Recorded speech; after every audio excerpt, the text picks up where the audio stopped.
Good morning.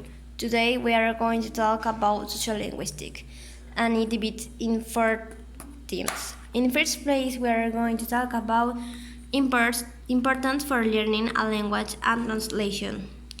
In this, we are going to divide in 5 sub-themes, and it's linguistic change, language and social class, language and dialects, variation and change, and language and age. The linguistic change, it's about the modality and expression.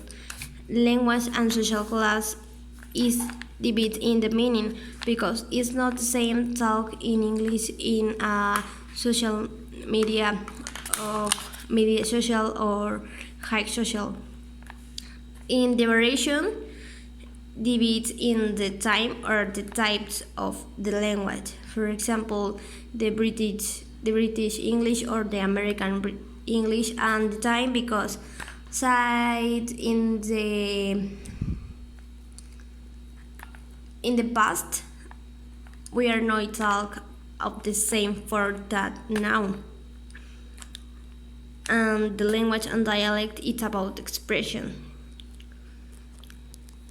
In this point, it's about maintaining and changing a language. The lexical reduction, it's when we practice, but it's when we don't practice a language, and it do that did a language and extension. But are factors like the time of the we put it on to practice a language, and the expansion, foreigning and extraction. We are going to talk about pronunciation because, for example, the Maya is dying because the talkings are diet, and so much people don't like use that because they think that the pronunciation is so strange. And here is the attitude toward linguistic change of a language. It divides in two, there is variety linguistic and attitudes. And the attitudes are for prestige, rejection, pride, and loyalty.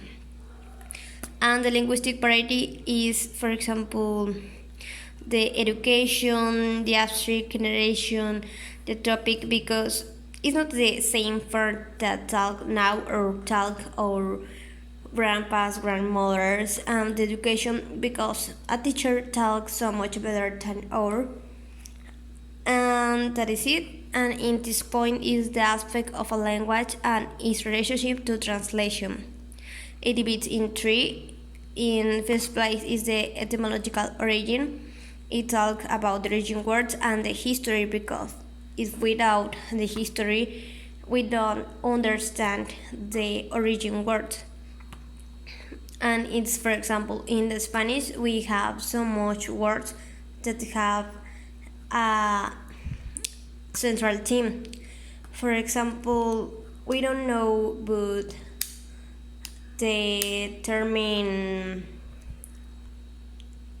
feminism is when we talk about a form to say the things good.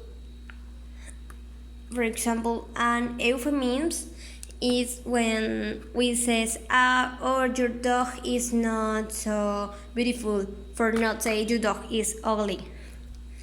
And that is an example of etymological origin. The cultural level is the attitude because it's not the same attitude in cultural or reduced or a cultural which had so much inhabitants. And the idiosyncrasy is a particular characteristic. And that is it. I wait that you have to understand all, and that is it. Thank you for listening.